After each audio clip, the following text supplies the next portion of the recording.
나는 글로 먹고 살 거야. 웹소설 작가로서 첫 발을 내딛고자 하는 당신을 위해 스텔라 애니 전달해드리는 웹소설 강좌 제6강. 오늘은 글로 사는 여러분이 힘들 때 생각해 볼 수 있는 것들에 대해 이야기해 보고자 합니다. 웹소설, 웹툰 시장은 크게 성장했습니다.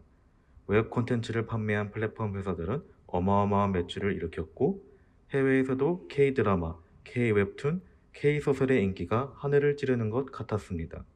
그와 더불어 억대 작가, 수십억대, 백억대, 그 이상까지 수익을 내는 작가님들에 대한 기사도 넘쳤습니다. 하지만 모두가 그런 자리에 쉽게 도달할 수 없죠. 몇 년이 걸릴 수도, 몇 년여로 부족할 수도 있습니다. 혼자 하는 싸움이니 답답함을 풀 것도 마땅히 없습니다. 웹소설 작가님은 흔히 이런 걸 많이 고민하시죠. 흔한 작가의 고민 탑3. 내 글 구려병, 글이 안 써져요? 내 글 인기가 없어요. 내 글 구려병은 이름이 참 직관적이죠. 이번이 첫 도전인 새내기 작가부터 10년 경력의 프로 전업 작가도 다 거친다는 내 글 구려병. 아무리 봐도 내 글이 재미없어 보이고 또 남들 눈에도 재미없을 것 같아지는 병입니다. 여기서 사실 중요한 사실 하나를 말씀드릴게요. 사실 여러분의 글이 구린지 구리지 않은지는 큰 상관이 없다는 사실입니다. 왜일까요? 자, 결과만 놓고 봅시다. 내 글이 점점 더 구려 보여서 용기를 잃었습니다. 어떻게든 더 재밌게 고쳐보려고 퇴고의 늪에 빠집니다. 여기를 고쳐봐도 저기를 다시 써봐도 여전히 내 눈에는 구려 보여요. 결국 여러분은 아무런 글도 내놓지 못한 상태가 됩니다. 반대로 내 글이 실제로 구리다고 해봅시다.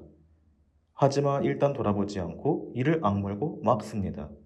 아무리 구려 보여도 포기하지 않고 우선 완결까지 쭉 달려요. 그러면 어떻게 될까요? 여러분에게는 실제로 구리던 구리지 않던 이미 완성된 작품이 하나 존재하게 됩니다. 완성이 완벽보다 낫다는 격언이 있죠. 완벽을 가하다가 연중된 작품은 완벽하지 않은 완결작보다 못합니다. 그리고 또 어쨌든 작품을 더 쓰고 진행해야만 여러분은 실제 독자들에게 평가를 받을 수 있어요. 내 눈엔 구려 보여서 완성하지 못한 작품은 결국 아무 빛도 보지 못하게 됩니다. 연재하던 작품이 중단된다면 더 나쁘죠.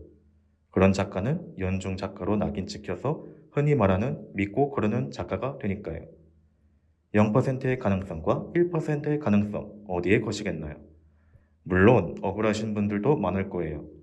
하지만 글이 안 써지는데 어떡해? 그러니 초점은 두 번으로 옮겨봅시다. 글이 안 써져요. 백지 앞에 앉아 있으면 머리가 하얘집니다. 하시는 분들 많아요.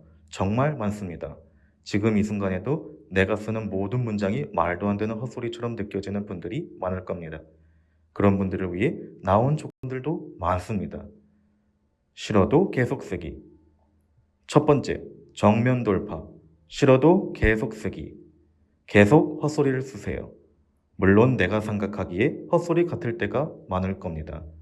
내 눈에만 구려 보이지 남들은 좋다더라 라는 경우도 없지는 않지만 안타깝게도 내가 생각하기에 구리다면 남들이 보기에도 구립니다.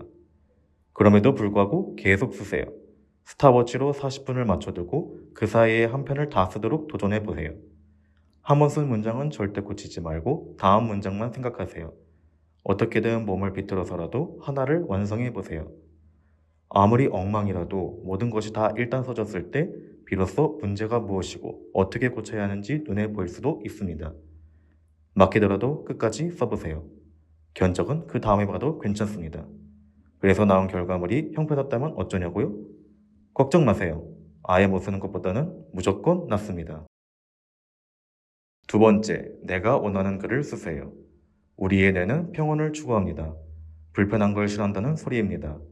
그런 뇌에게 재미가 없는 글쓰기는 공원과 다름없습니다. 미국의 작가 니르 이알은 뇌가 불편한 걸 싫어하며 언제나 편하게 있으려고 하는 습성이 있다고 말했습니다. 슬럼프를 돌파하기 위해 무조건 앉아서 써야 할 때도 있지만 무작정 앉아서 쓰기만 했다가는 결국 한계가 옵니다. 그럼 우리는 어떻게 해야 할까요? 답은 앞서 이미 드렸습니다. 글쓰기를 욕망의 표출, 해소의 도구로 삼는 것. 이렇게 말하자면 조금 이상하지만 가끔은 공식과 기법에서 벗어나 이게 내가 진정 쓰고 싶어하는 글인지를 생각해 볼 필요가 있습니다. 제일 첫 강의에서 말씀드렸죠. 내가 쓰고 싶은 글을 독자들이 좋아하는 글을 적절하게 조합해야 한다고요. 독자들이 좋아하는 글 너무 좋죠. 하지만 내가 그걸 결국 쓸 수 없다면 아무런 의미도 없습니다. 내가 왜 글쓰기를 시작하려 했는지 기억해 보세요. 내가 가장 쓰고 싶은 장면, 가장 묘사하고 싶은 캐릭터를 생각해 보세요. 내가 쓰려는 글이 거기서 너무 멀어지지 않았나 생각해 보고 또 내가 원하는 장면에 돌아가기까지 얼마나 남았는지도 생각해 보세요. 글쓰기를 보상으로 만드는 것, 내가 좋아하는 글을 쓰는 것, 그게 글쓰기의 괴로움을 이겨낼 수 있는 가장 강력한 방법입니다. 하지만 그렇게 쓴 글이 인기가 없다면 작가로서는 정말 상상하기도 싫은 상황이지만 생각보다는 자주 있죠. 이미 5글을 쓴 프로 작가가 바로 다음 작품에서 넘어지기도 하고 다음 작의 실패가 두려워서 이미 쓰는 성공한 작품을 무한히 늘려 쓰는 작가들도 있습니다. 우리가 생각할 것은 단 2가지입니다.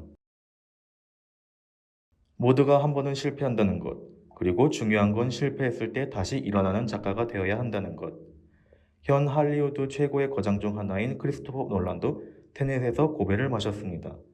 지금의 웹소설 인기 작가들 중 흑역사 하나 없는 작가를 찾는 것도 힘듭니다.